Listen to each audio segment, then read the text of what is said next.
The UV-82 HP is the newest version of BaoFeng's upgrade to the UV-5R. Now, the UV-82 has been out a while, so is it still worth a look? Stick around to find out.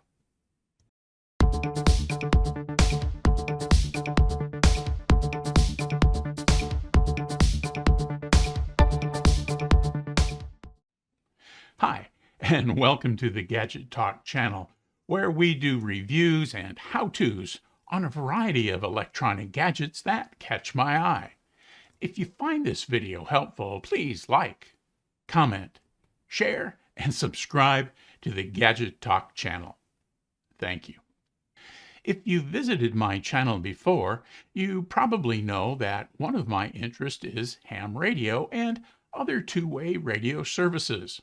In this video, we'll be looking at the UV-82 HP or high-powered handheld transceiver from BaoFeng. In this case, I got this one from Tidradio, a BaoFeng partner and reseller. Tidradio offerings often differ from other retailers by adding accessories that others don't include.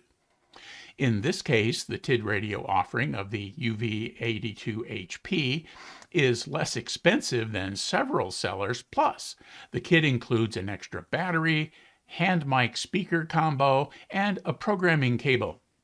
Based on retail pricing, that's about $30 in extra stuff. If you're a new ham or just new to UHF and VHF HTs, those are nice accessories to have in your kit. I'll put an Amazon affiliate link in the description below. All that being said, you need to know that Tidradio provided this radio for the review and asked that I also review its compatibility to their very handy Bluetooth programming dongle. I'll do a separate video on that. They get no input to my reviews, however. Now, on with the review. As I said earlier, the UV-82 has been around for a while. A check of the FCC's database shows that the radio got its FCC approval in June of 2018. The radio has a more rounded form factor than the UV-5R, but shares most of the same operating controls and menu items. You'll notice that there are no VFO/memory or AB buttons on the faceplate. Those functions have been combined as long press options on the menu and exit buttons. The other item of note is that this HT has the high power or HP option. That means it has 3 power settings available for each channel. Not surprisingly, they're labeled high, medium, and low. The radio spec sheet claims up to 8 watts on high, 4 or 5 watts on medium, and 2 watts on low, depending on whether you're in the UHF or VHF band. We'll check that out on the power meter later in the review.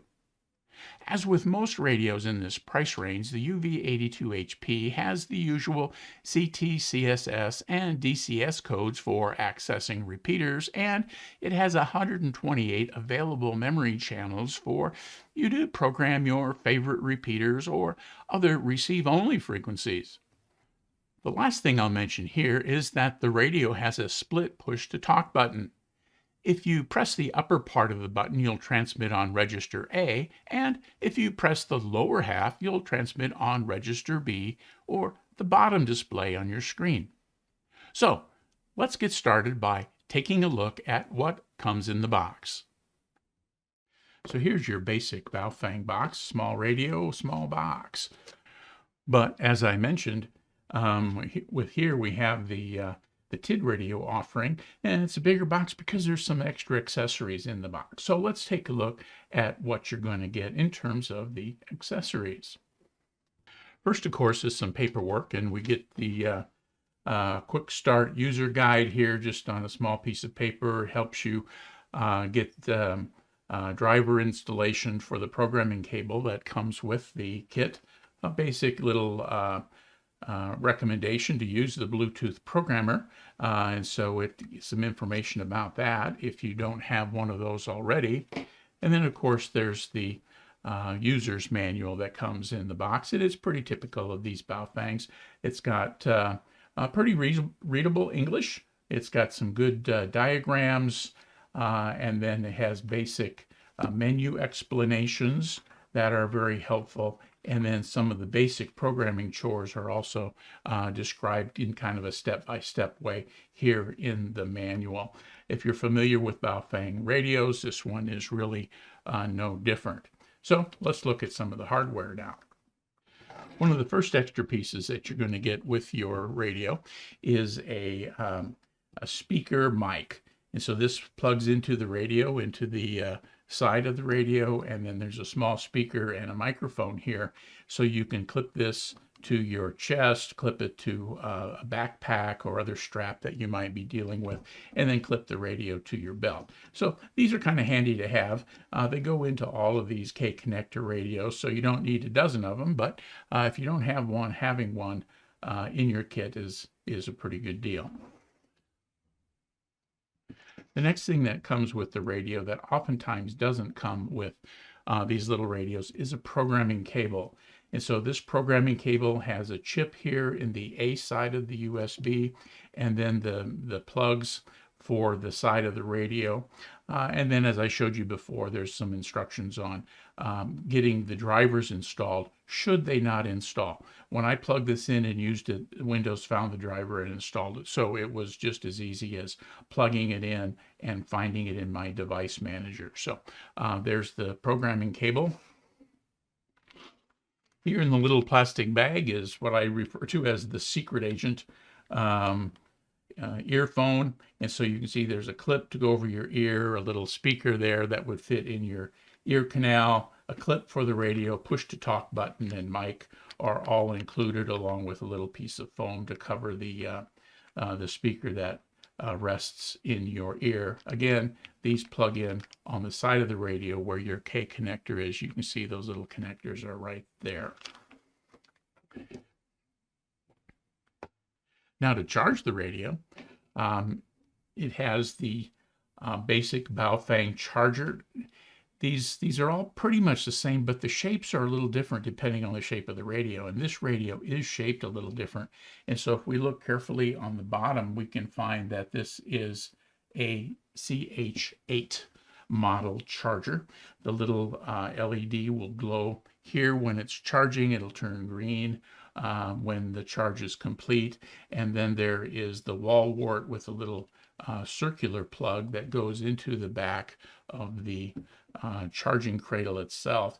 Now the output of this is 10 volts, and so you really couldn't, plug this directly into, say, for example, your car 12-volt outlet, but they do have some accessories that will drop that down those 2 volts so that, in fact, you can use it in your car. You just need to buy the BaoFeng plug.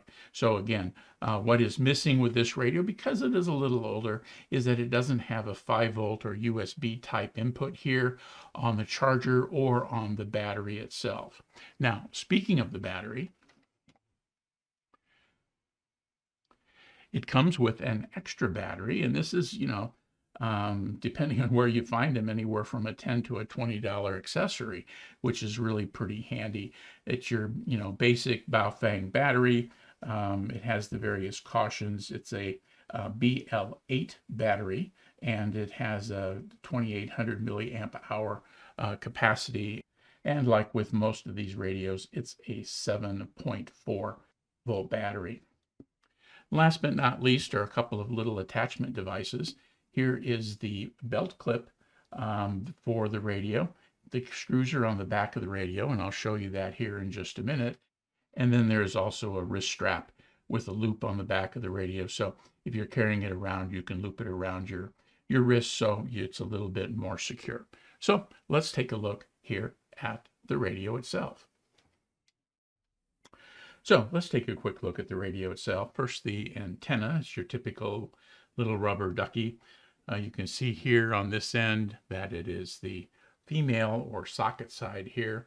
And inside there it says that it's rated for or tuned for 136 to 174 megahertz and 400 to 520 megahertz. And that, of course, just goes into the socket on the top of the radio. That has the plug side of this connection. So we'll put that on here. And so as we look at the radio here, on the top of the radio is the grid, behind which is the speaker. There's a little hole right there, which is the microphone. You have the display. It's got a 2-line display with some little small icons that go around the edge. The keypad is typical for the BaoFeng radios, except if you're familiar with the UV5R faceplate, this doesn't have a button for the VFO memory mode or the A and B mode. Those are built into these two buttons.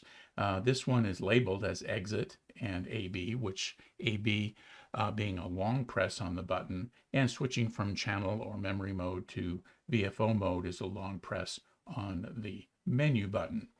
There's little shortcuts to the first 9 or 10 menu items here on the 1 through 0 key, lock key with the number key or the pound key, and then a long press on the star will put you into scan mode.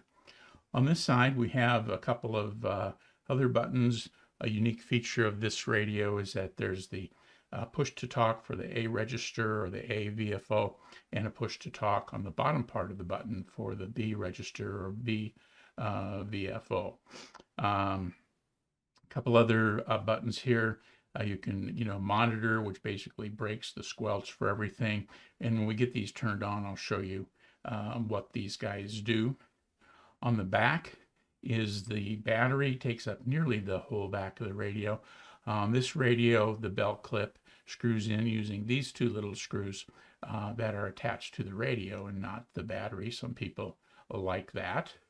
On this side, we have got the cover for the connectors, whether it's that hand mic that I just showed you or whether it's the programming cable. They all fit right there. And then these two little spring buttons up here allow you to pull the battery off. And so we have that, and it just comes right off like that. To get it on, you just push it in, slide it up, and it'll lock into place. On the top, we've got a couple of little LEDs. There's a button here you can use with the alarm mode here. It'll glow if you're receiving or transmitting, the on-off button, and then the ever-popular HT flashlight. Okay, so let's turn this on and see what we have. Channel mode. Now I've got the brightness menu, menu number 6 turned off, because it tends to blow out my camera. So hopefully you can see that I've got UHF call frequency in register A and a 440 frequency in regular register B. It's the equivalent to channel 2. You can see over here, maybe they both say 2. And then there's wide, narrow, battery, and other small icons right along the top. So that's the display. To work the menus, we'll do that just briefly. To work a menu, you press the menu button. And then if you want to go wide and narrow, you could press 5. To make a change, you press menu. Make the menu button again. It slides down to the second one. You can make a choice, wide or narrow. When you've made your choice, press menu again. And then to exit, you'd press the exit button. And so that's how the menus work. I've got a video already on the channel about programming BaoFeng menus. And so I'm not going to go into that any more than I have just now. But realize that you can do all of the programming tasks from the keyboard. It just becomes a little tedious. Now, over here, we've got these buttons. So the lower button is labeled M.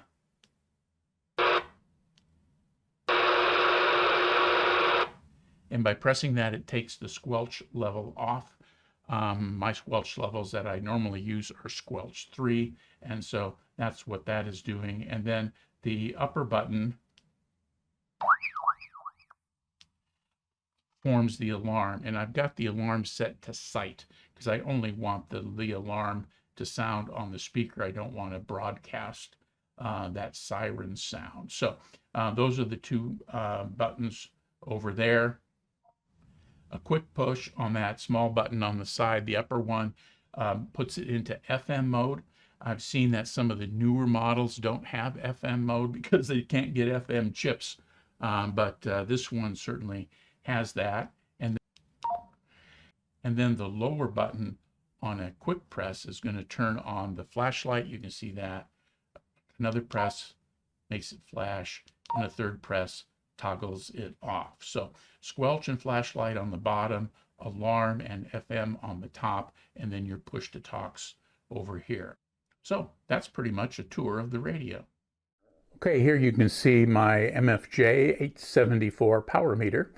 I've got it set for the power setting that's on forward, and I've got it set to the 20 watt scale because I'm going to start with the high power setting on the UV-82, which means it's going to be read at the second from the bottom arc there on the meter. So I'm in the UHF frequency band right now. Let me check the power setting, set it to high, and see what we get. So we got about 6.1, 6.2 watts on VHF high.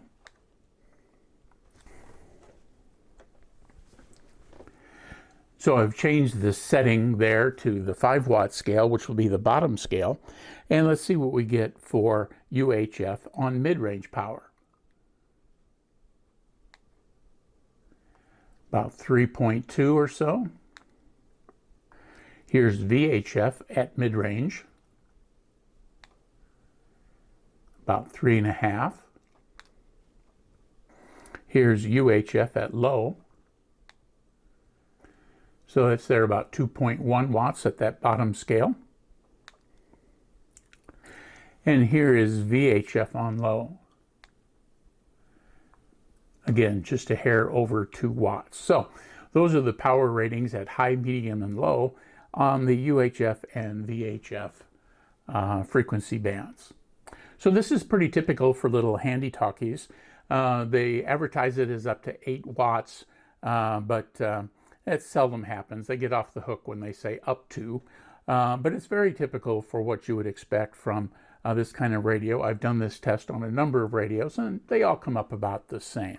So this is not a lot better or a lot worse. It's just pretty typical of the power outputs you can expect for a basic FM transceiver in this price range. Now, let's take a second to talk about programming options. As with all BaoFeng radios, you can program them from the radio's faceplate. That all works fine, but it can be quite tedious if you're planning on adding a bunch of channels. Many of the basic operational variables are easy to change on the faceplate, but adding channels is a pain. If you're starting from scratch and plan to use most of the 128 available memory channels, your best bet is to use Chirp. Chirp allows you to easily work in a spreadsheet-like display and has really cool features that allow you to import channels from default lists like the Marine Band and GMRS channels, as well as import repeater information from sources like repeaterbook.com. This feature alone can save you thousands of key clicks compared to entering repeaters manually. Give some thought to what channels you're planning to program into your radio so you can map out the channel memories before you start to fill them in. That little bit of planning will save you lots of time in the long run. Chirp is available online as a free download. Your next programming option is to use the Tidradio Bluetooth programming dongle. I'm going to do a separate video on the latest version of the programmer and app. As an overview, however, the app and dongle allow you to connect your radio to your smartphone and make menu choices on the larger smartphone screen. This method can still be a bit tedious if you're planning on adding a bunch of channels, but it's still much easier than using the radio faceplate buttons. The app and dongle also allow you to store both settings on the phone as well as online. That allows you to make changes using your PC with its large screen and keyboard and save the settings, making them available to your phone app for interacting with the radio. You can also save your settings to your phone for offline availability. Again, check out the Bluetooth programming video.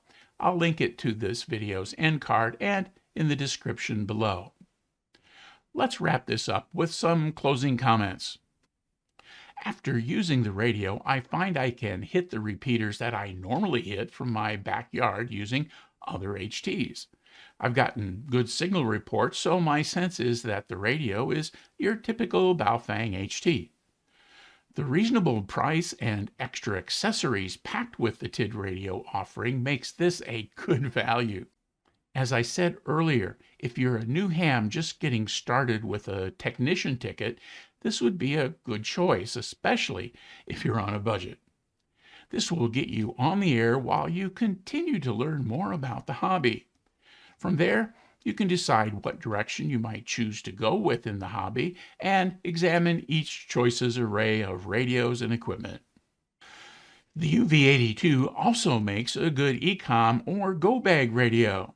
It's got a bit more power than the typical 5-watt HT, and with its wide range of receiving frequencies beyond the ham bands, you can program those in that make the most sense to what you need or where you are.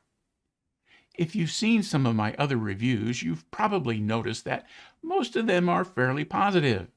That's because I try to form my opinions based on the price level and class of what I'm reviewing.